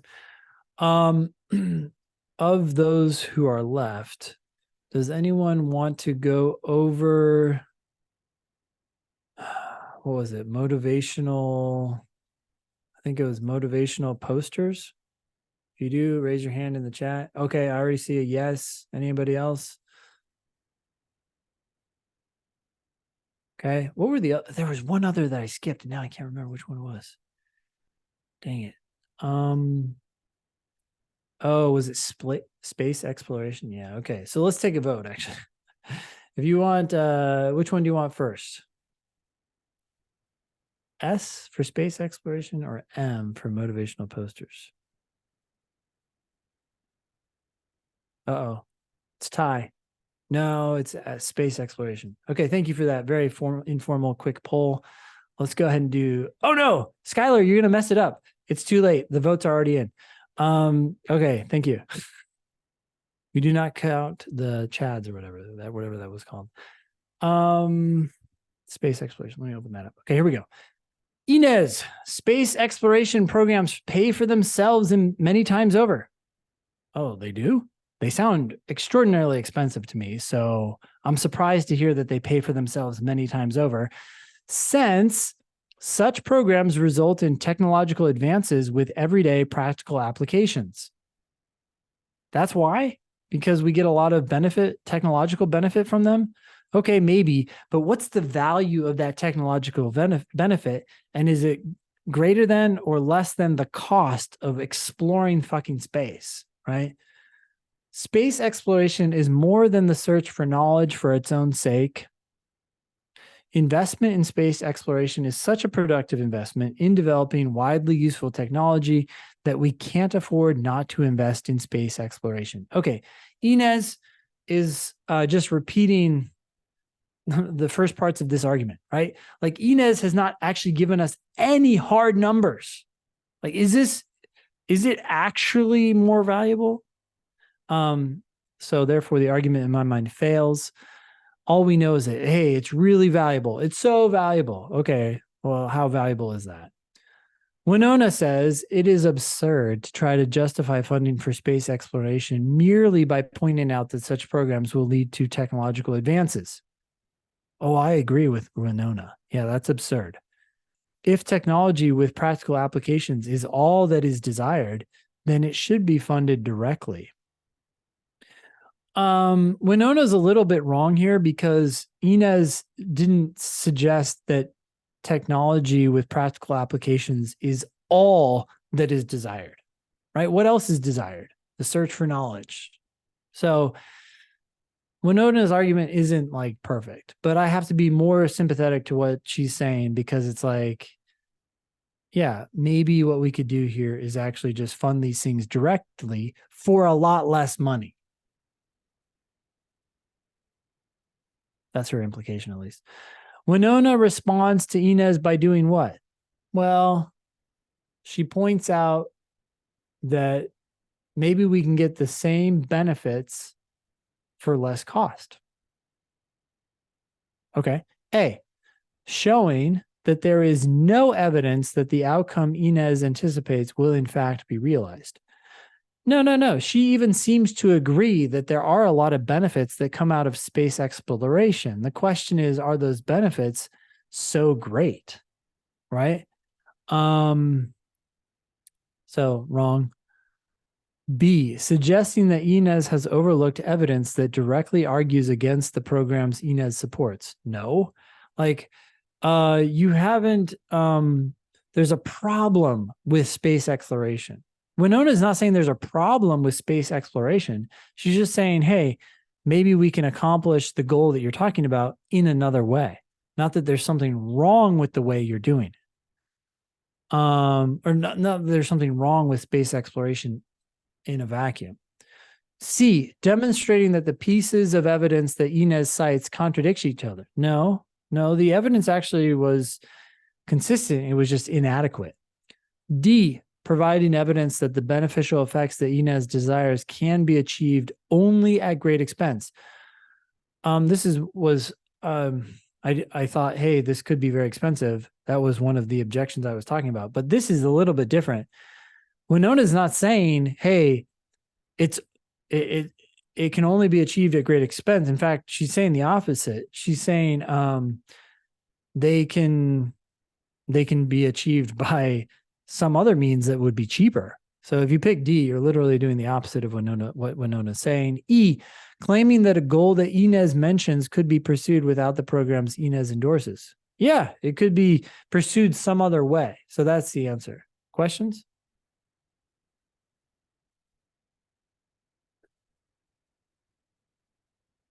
Brett. Yeah, I really didn't have a problem with the answer. I wanted to clarify something you said about the what Winona said to Inez. Yeah. The last sentence, if technology with practical applications is all that is desired, it should be funded directly. Was your problem with that that's not actually what Inez was saying? That Winona was sort of dishonest in her assessment of what Inez was actually saying in the argument? Yeah, I don't know if I go so far as to say that she's being dishonest. I would just say that she's not adequately addressing exactly what Inez is saying. Okay, cool. It didn't really appear to have much to do with what was being asked. You had just mentioned that, and I wanted to make sure Yeah. I understood No, correctly it's what you were true. saying the problem with it was. It's more just an Okay. objection I had, like, to Winona, like, hey, Inez wants a little bit more from space exploration than this, so maybe we need to address that issue as well. Okay, I appreciate it. Yep. Okay, any other questions?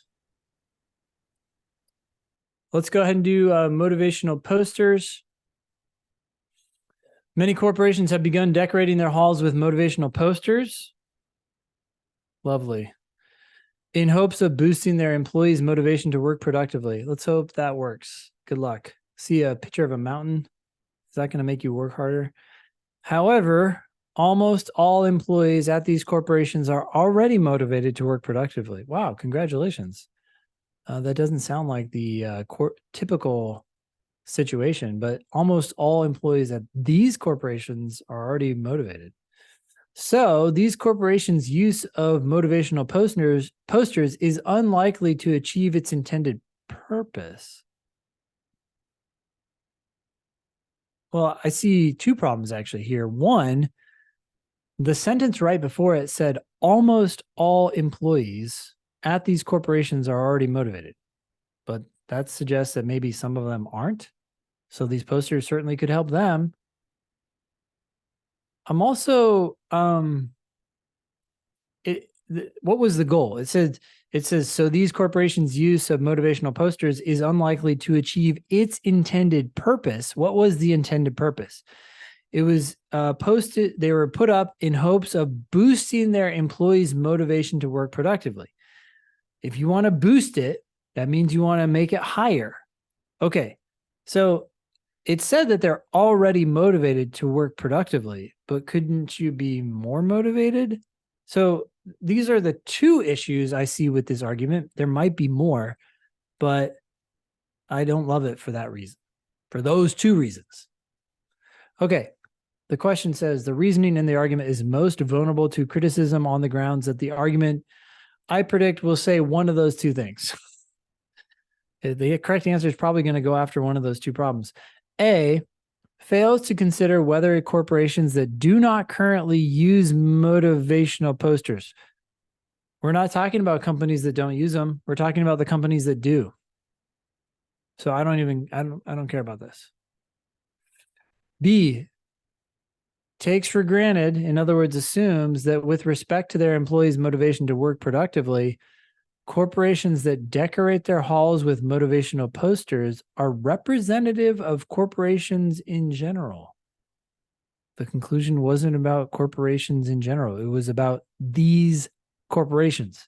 So I don't care about other corporations. Just like A, B is wrong. C, fails to consider that even if motivational posters do not have one particular beneficial effect for corporations, they may have similar effects that are equally beneficial.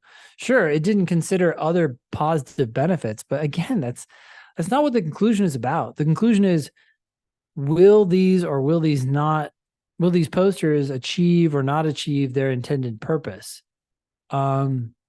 It's not about whether they'll achieve other purposes as well. So we don't care about those other benefits. D, does not adequately address the possibility that employees' productivity is strongly affected by factors other than employees' motivation to work productively. I should have stopped reading this answer choice early on. When it says does not adequately address the possibility that employee productivity, this argument isn't about productivity at the end of the day. It's ultimately about employees' motivation to work productively. So I don't care about their actual productivity. Anyways, E. It fails to, hopefully this is right. It fails to consider that even if employees are already motivated to work productively, okay, yeah, which was the case here, motivational posters may increase that motivation. Yeah, they may end up working even more, or they may end up being more productive or more, I'm making the same mistake I almost made in D. They're going to end up being more motivated, right? That's certainly a possibility. That was one of my objections to this argument. So that's confusing relative and absolute terms. The argument said that they were already motivated. That doesn't mean they can't be more motivated. So we're going from absolute to relative. Anyways, that's the problem. E is correct. Questions?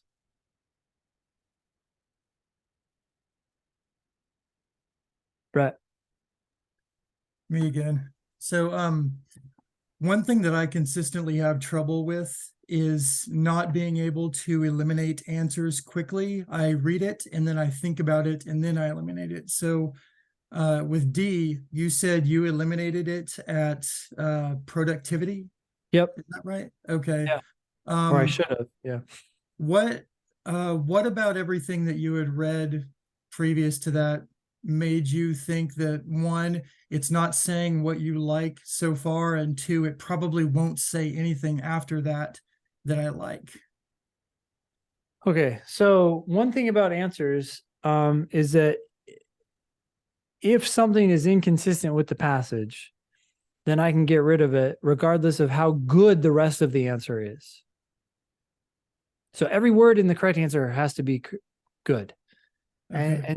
And so the reason I can ignore the rest is when this answer choice said, does not adequately address the possibility that employee productivity, it's like, okay, yeah, maybe it didn't address the possibility that employee productivity is whatever they're about to say.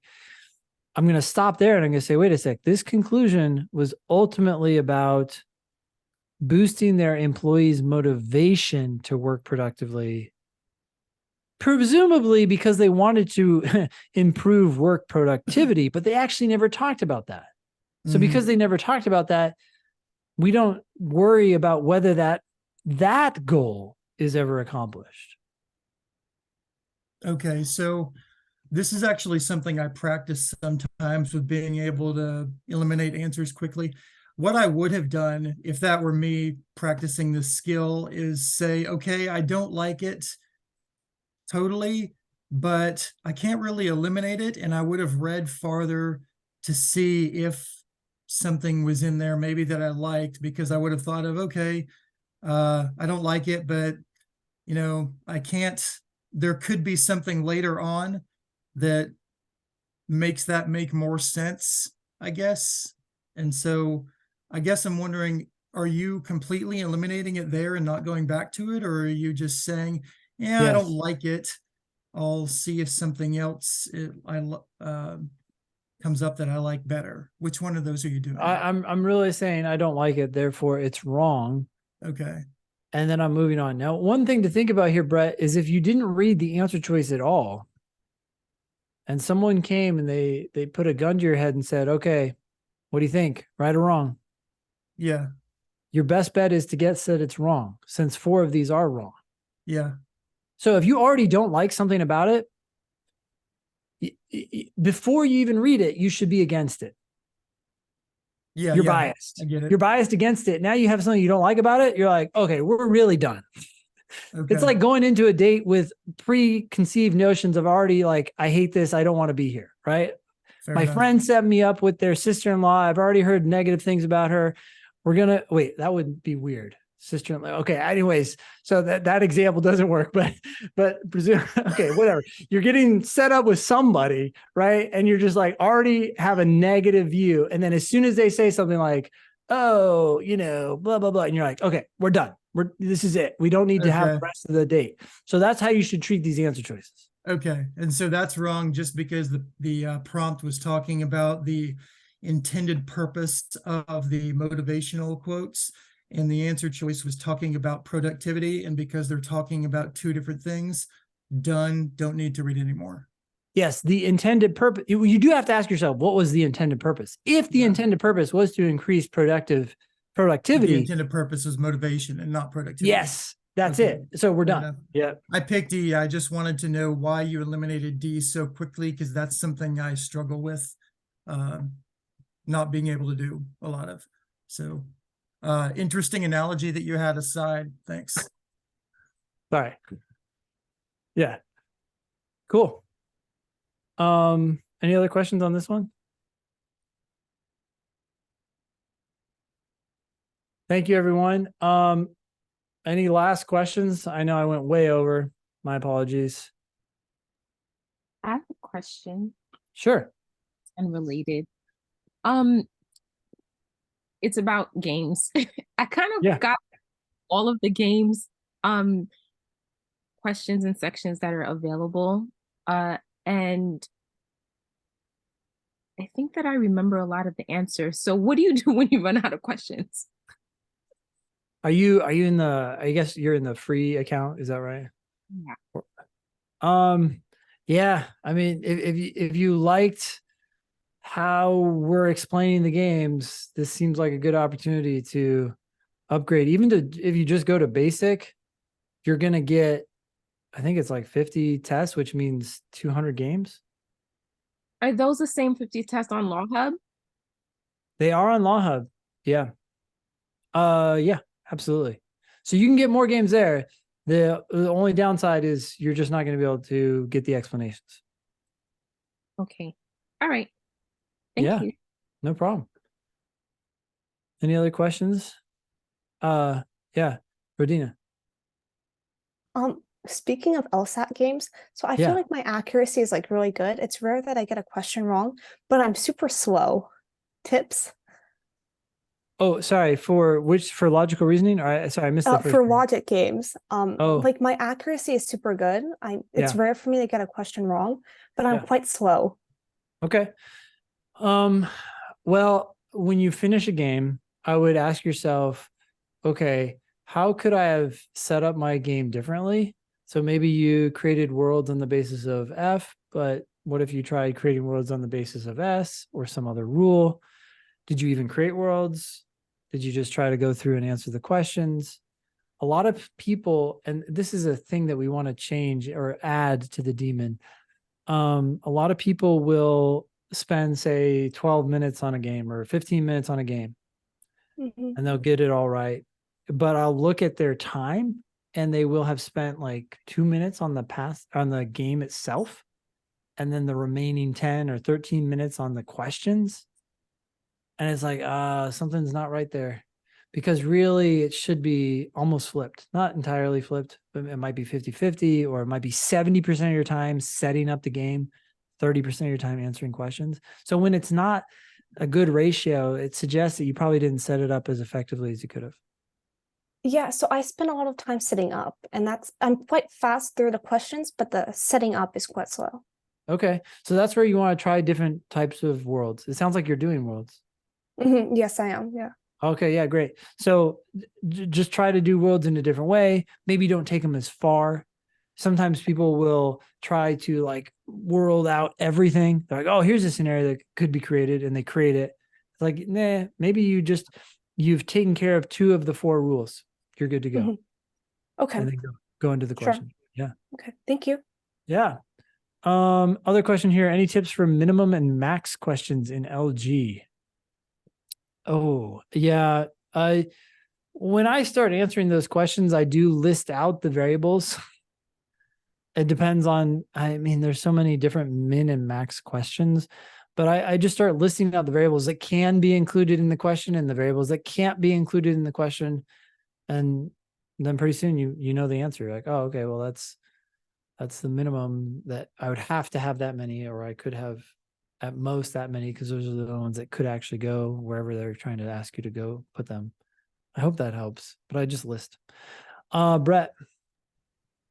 At the beginning, when you initially came on, you gave us this thing to consider about, is the what we're reading an argument, or is it a set of factual information? Yes. Is there anything else that's important when reading initially that maybe we should do in addition to that would help us before we even start? Yeah, and that explanation can almost be misleading, because I would say that the prerequisite to that is understanding each sentence clearly. Okay, so I've heard you say that in reading comp before too. Yeah. Okay. I actually ask myself that sometimes, is this an argument or is it a set of factual information? It was weird that you mentioned that as something to do. I think it's a really, really useful tool with trying to get good at these before you even read the question prompt. Awesome. I appreciate it. Thanks. Of course. Yeah. Jordan.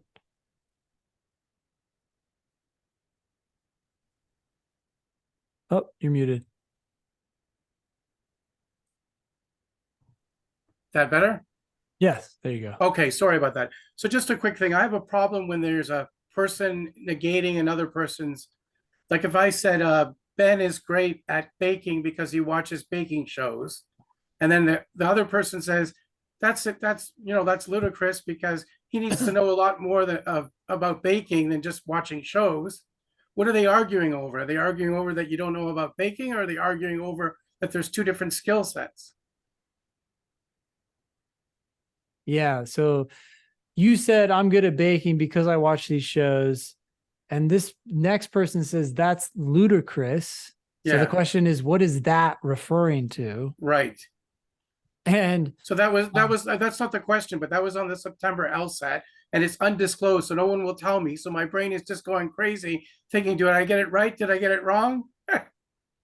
Yeah. So if the response, the response was, that's absurd because he needs more than cooking shows. No, he needs more than just watching TV to learn about baking. Yeah. Well, the phrase "that's absurd" makes it sound like the person who is disagreeing thinks that the conclusion is absurd. Right. But it's also possible that, depending on how the answer choices are worded, that all we know is that the second person is taking issue with the justification for that conclusion. In other words, they're saying, hey, I don't disagree with your conclusion, but you can't reach that conclusion on the basis of the evidence you provided. Right. But the phrase "that's absurd" makes it sound like they're saying they're wrong. Right. So, but they're saying that's absurd. Ben is not a good baker because he just watches TV. That's you need different. more skills. That's different. That's what I'm saying. That's definitely I got disputing confused. the conclusion. Yeah. Right. Yeah. Okay. Thanks so much. Yeah, no problem. Any tips on harder versions of disagree questions? One thing about harder disagree questions is that the wrong answers almost always involve a situation where one of the parties did not say anything about that answer. So the correct answer is going to be a situation where one person agrees with the answer, the other person disagrees with the answer.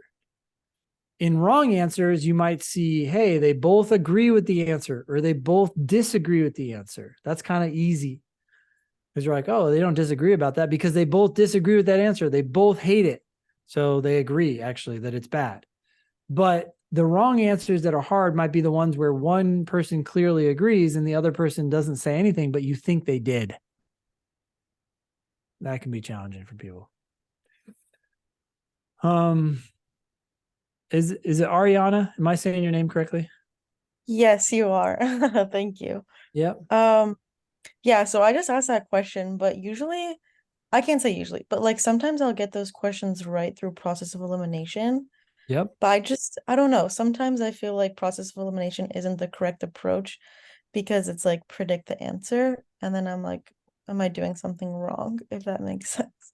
No, both approaches are valid. And for some question types, predicting is I wouldn't say it's harder. It's just your prediction is less likely to be the correct answer. Not because your prediction is wrong, but because there are more potential predictions. And so you predicting the one that they chose to give you as correct is less likely to be the case. And I think that's true. That can be true with some disagree questions. Necessary assumption questions is definitely that way. The prediction you make certainly could be correct, but also could be like 5 other correct answers and you didn't predict any of those. So predicting is one way of getting to the correct answer. Another way is eliminating the wrong answers. Both of them are valid and you want to be good at both. And when you can't predict as well as you'd like, then you're going to have to rely more heavily on process of elimination. Okay. Thank you. Yeah. Any other questions? All right. Thanks for sticking with it. Holy cow. It's almost been an hour extra. Not quite, but thank you all. Have a good Monday and see some of you around maybe next week. Thanks, Eric.